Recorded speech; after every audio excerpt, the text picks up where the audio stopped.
and welcome to the Big Story segment here on the BDTV Breakfast Show. This is where we get to discuss key issues shaping our nation and our economy at large. My name is Elizabeth Musa. Today we're focusing on solutions to incessant insecurity crisis in Nigeria.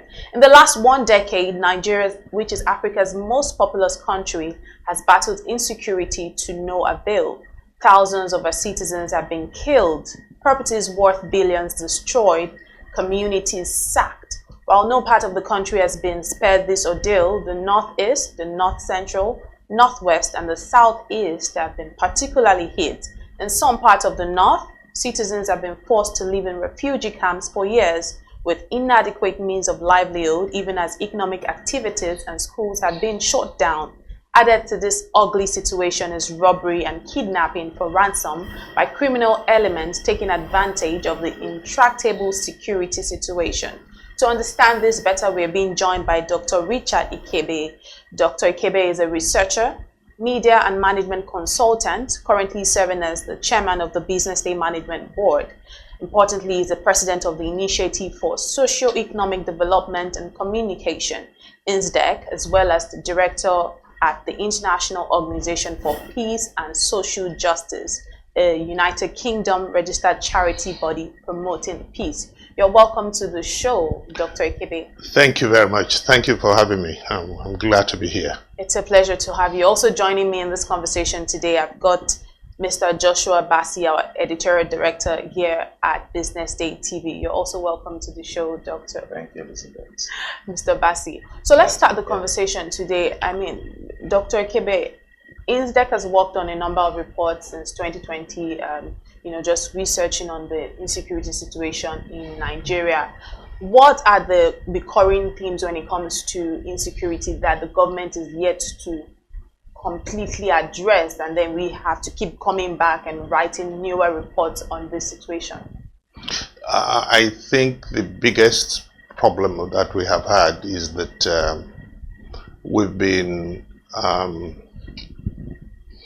we've taken insecurity as one subject, one item, and therefore we have tended to apply one solution to it, whereas insecurity in Nigeria has various expressions and various characteristics, various drivers. So if you really want to get to the bottom of insecurity in Nigeria, you need to do a regional study.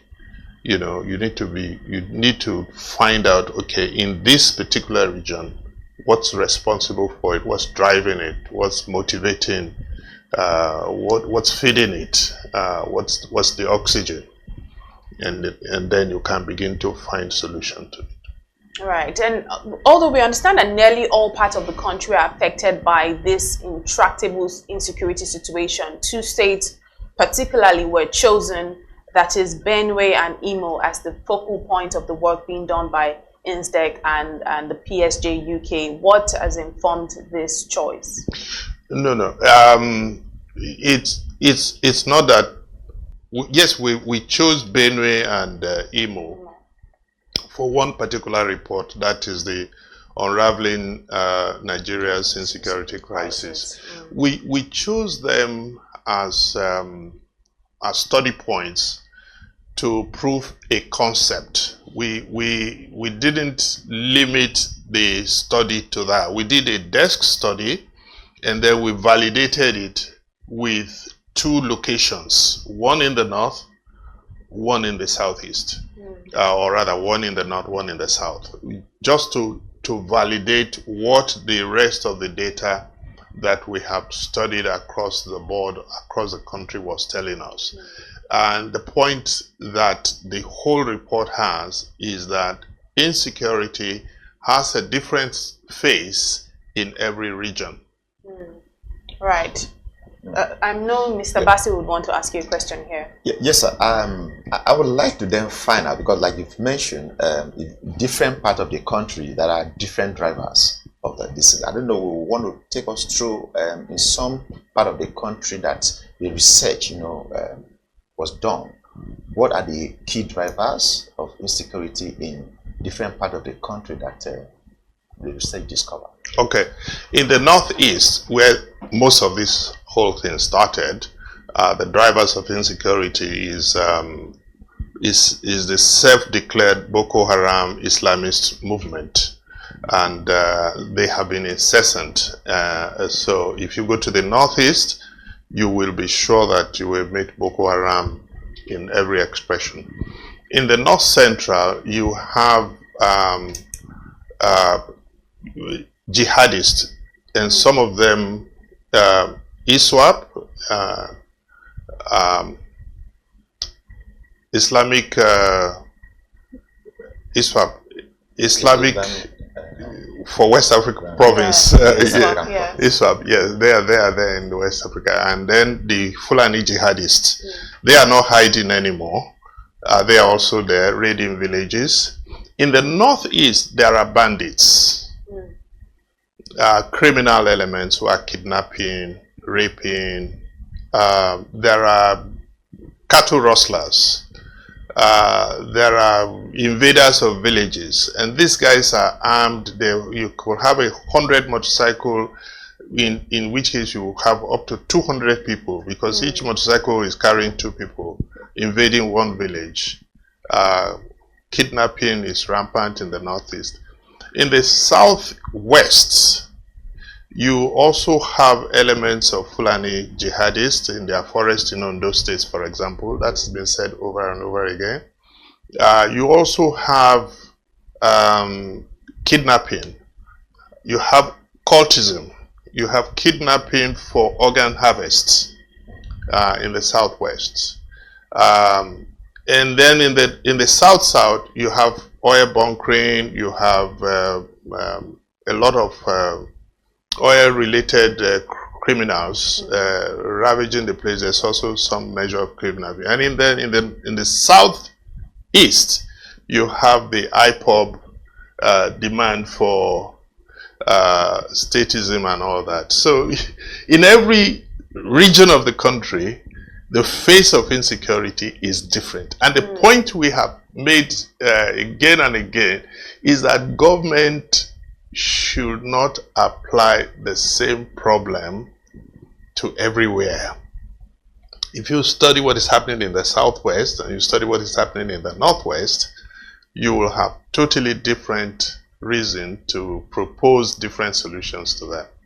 Right, and when we look at one of your latest reports, which is the one on unraveling Nigeria's insecurity crisis and the urgent need for a lasting solution, we saw that the research listed external stakeholders as contributing 27%, partisan government officials as 37%, partisan security personnel 25%, herdsmen 10%, farmers 17%, to insecurity in Nigeria. Now, if we were having external stakeholders driving 27% of our insecurity and partisan government officials at 37%, what does this really say about the country?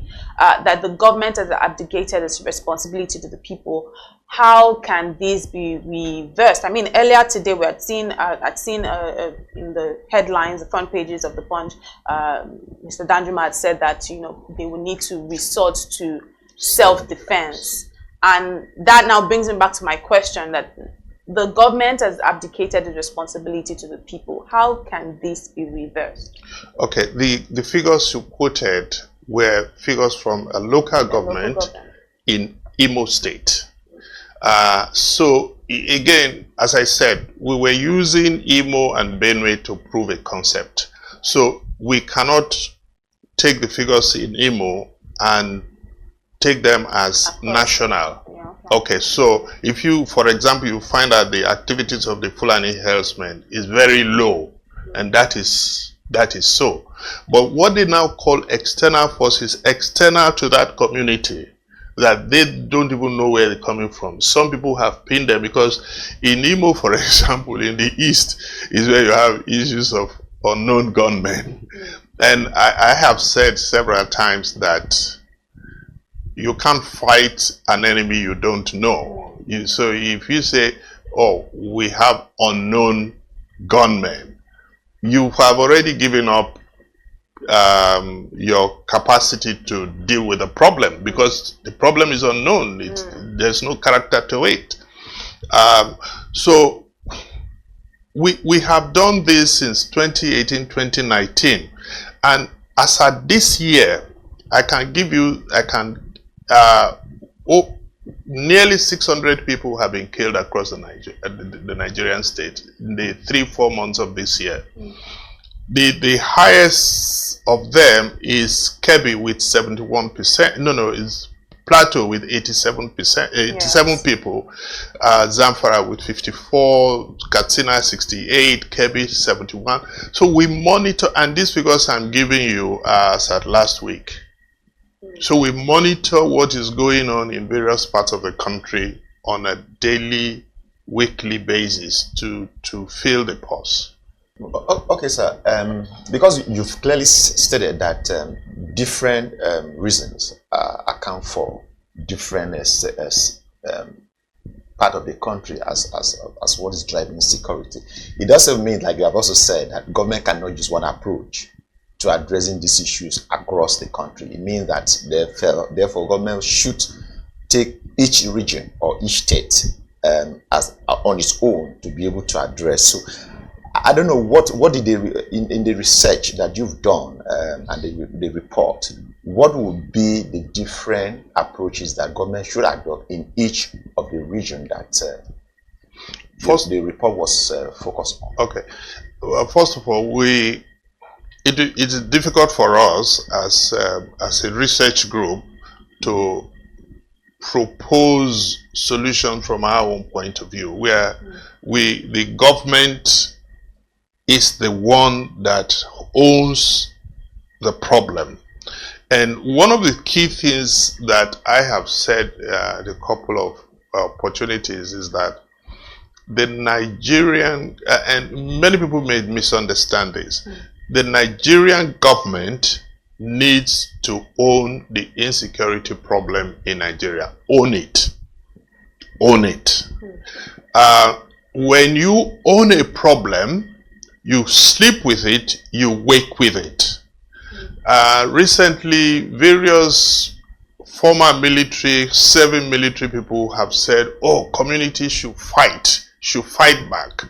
And the DSS Director General, Mr. Jai, said that Azare people in Bauchi State and Balewa people in Bauchi State, they fought back and they were victorious. Oh, fair.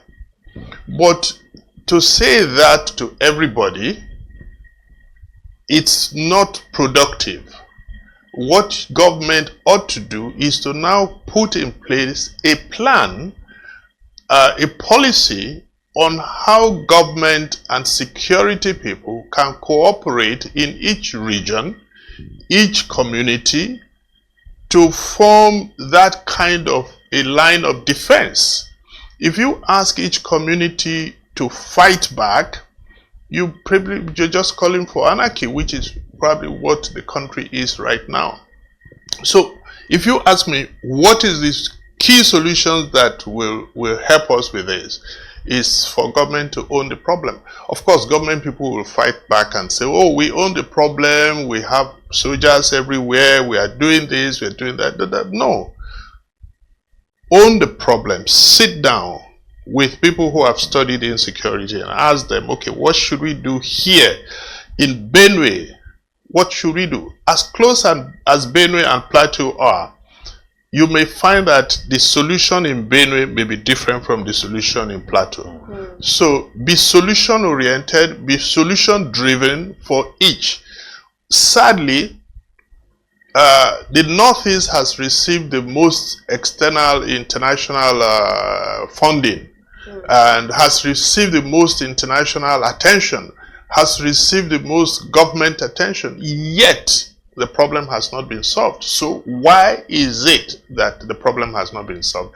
I think government needs to throw out every solution they currently have and sit down and decide, okay, this is a problem that threatens the country, it's existential, that threatens our economy, that threatens our development, that threatens our food security, that threatens our education, that threatens our healthcare delivery system. Therefore, this is the biggest problem we have. We must solve it. Yeah, I'll quickly follow up, sir. In terms of impact, what will you say has been the impact of this insecurity situation in the education sector, the education system? First of all, we have right now in several areas of the north, we have a generation which in 15, 20, 25 years is completely illiterate. Thus exacerbating the current situation that which we already have in the north, where they are supposedly educationally disadvantaged. So you now have a system where fathers and mothers are afraid to send their children to school because they are not sure if they will come back. There have been stories where kids from a particular school, I think it was a Baptist school in Kaduna, that were kidnapped and spent several months in captivity. Children. You know, so it's going to have big impact, not just now, but in the few generations to come. Right, and Dr. Ikiebe, are there specific regions where these interventions, some of these interventions might have worked, and what can we learn from these cases? Well, as the director of the DSS said, where some communities have banded together and fought back ferociously, the people never came back. But then you have a situation where some communities were disarmed, so they have nothing to fight back with. So you have to have a mixture. But in Imo State and other southeastern states, you can't talk about fighting back because the people are unknown. They are right there embedded within your community. So I still think that the biggest solution that government can begin to look for right now is sitting down and saying, we have a problem. Let us own the problem. You can't grow the economy outside solving the insecurity problem. All right. And let's talk about some of the impact that this has, insecurity has on the economy, because I think that's really what the report I read, like the latest one, the Unraveling Nigeria's Insecurity, it really talked about the economic impact of insecurity on the nation. Do you want to share with us on some of the impact that the insecurity has on the economy of Nigeria? A lot. If if I give you a ticket now to go to Maiduguri, you probably think twice, okay? And so that is just how basic it is. So you can't talk about investment when you are not sure whether you will be there to reap the benefit of your investment in a particular location. I heard your program was on agriculture a few minutes before I came in, and agriculture. Most people who are doing large-scale agriculture right now have to look for extra security to make sure that the farms are secured.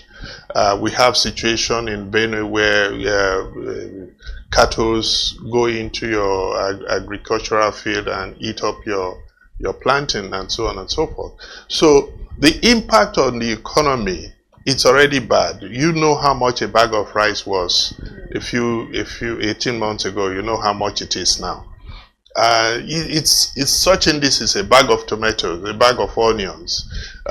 So it's directly hitting on the average person on the street, because farmers cannot go to the farm. And if they can't go to the farm, they can't farm. Or if they have a harvest, they can't go and reap it. Some have to pay ransom to go and harvest their own produce. So the impact on agriculture is big. The impact on tourism. Last December, Lagos was full, and well, a lot of people did go to their villages and so on, gritting their teeth and just getting there by all means. But most people abroad now are afraid to come home. Or I've heard people calling for prayer meeting because they were coming to bury their relative in Nigeria. So there's a lot of fear. Some of them well-founded, some of them hyped by the press. But I think generally right now Nigeria is not looking good when it comes to investment destination, tourism, agriculture, education. All of that is affected.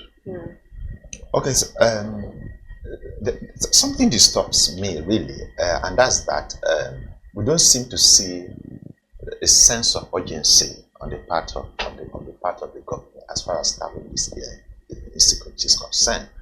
And many people have said, oh, maybe we don't even have the capacity internally to be able to tackle this problem, and so maybe the government should seek external help to be able to help drive this to, because we look at the latest of the report that you did is talking about the urgent need for a lasting solution.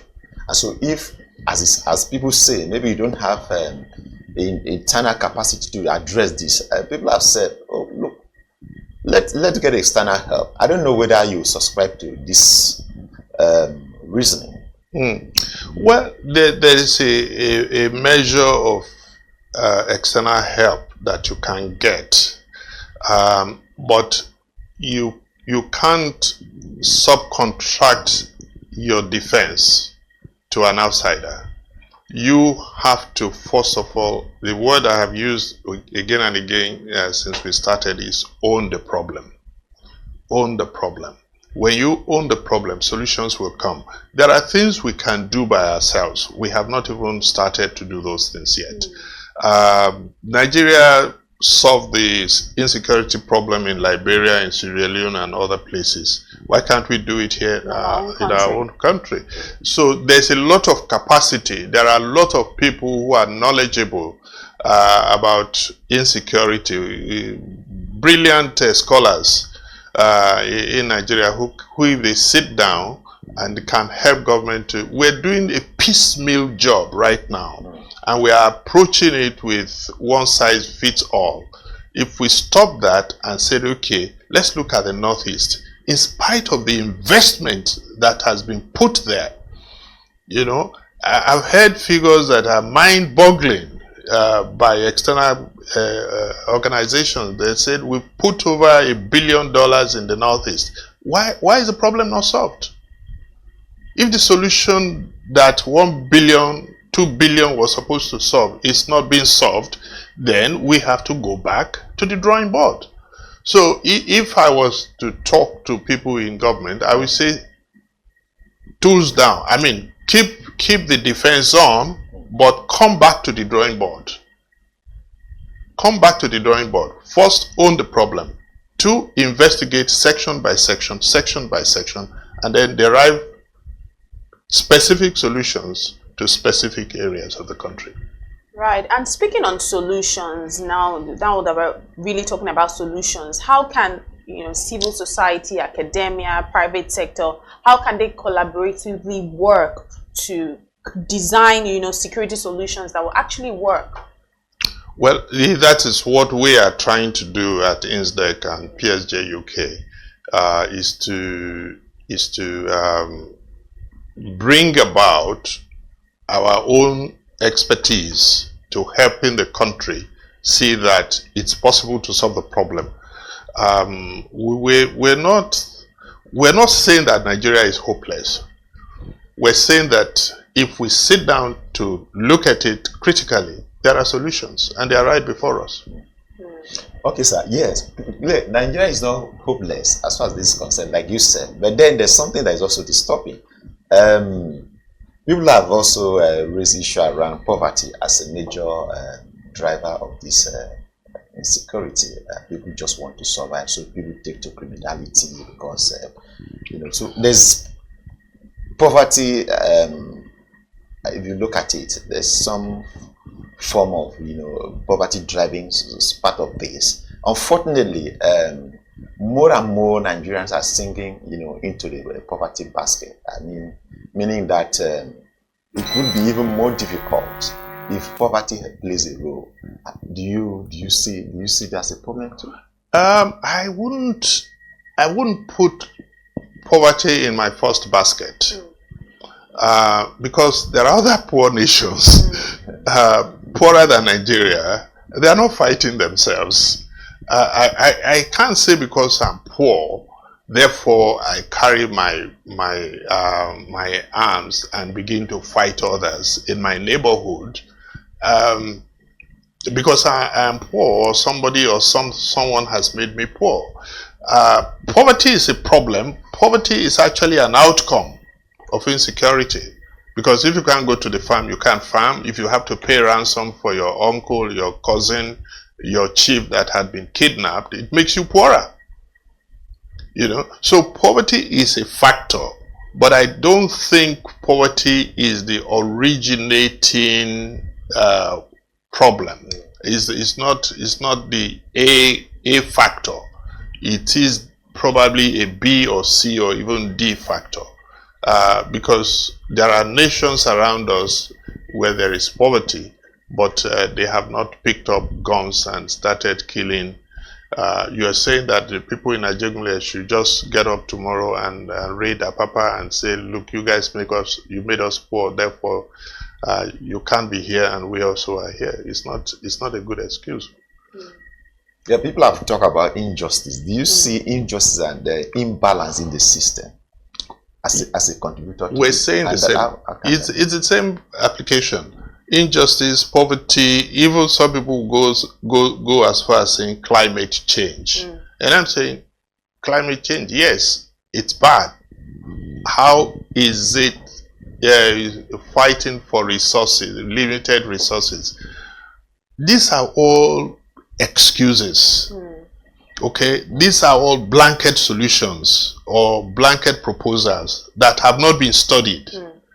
Okay, because at a point climate change was big on the list of Western nations advocacy. Oh, everything is climate change. So we adopted it and then we put the label on our system as insecurity and saying, yes, maybe climate change.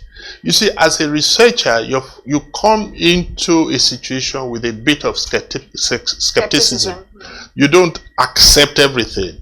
And then you examine each factor. For example, for a long time, people talk about farmer-herder clash. And I said, no. Go and find out what happened. Farmer-herder clash is possibly the reason in Zamfara, but it's not the reason in Plateau. It's not the reason in Benue. So you have to study each region to find the solution. So if climate change, listen, where does tomato come from? Kano. All right? Yes. Kano is in the extreme north. They feed us with tomato, they feed us with onions and so on and so forth. And you talk about climate change. How come they are able to farm still? And you still talk about climate change? Do you understand what I'm saying? So if climate change was a problem, there will be no tomatoes, nothing coming from the north. But go to Mile 12. You see, so the problem is we just adopt what we have heard other people say. If you look at the Nigerian press this morning on insecurity, they are going to tell you about climate change. They are going to tell you about farmer-herder clash. But a researcher accepts that with a pinch of salt and then goes to examine it. And that is what we have done. And we're saying there is no side-fit-all problem. There is no side-fit-all solution. Every situation, every community, every region in Nigeria has factors that are driving insecurity. Government should go out and study it and then find a local solution to that problem. All right. Thank you very much, Dr. Richard Ikiebe, for your time this morning on The Big Story. We have run out of time now. I really appreciate you for sharing your time with us this morning and really delving into this topic on Nigeria's insecurity. We hope we can have you again another time, hopefully. And that's how we bring it to wraps here on The Big Story, here on The Big Story on the BDTV Breakfast Show. My name is Elizabeth Musa. Keep watching BDTV.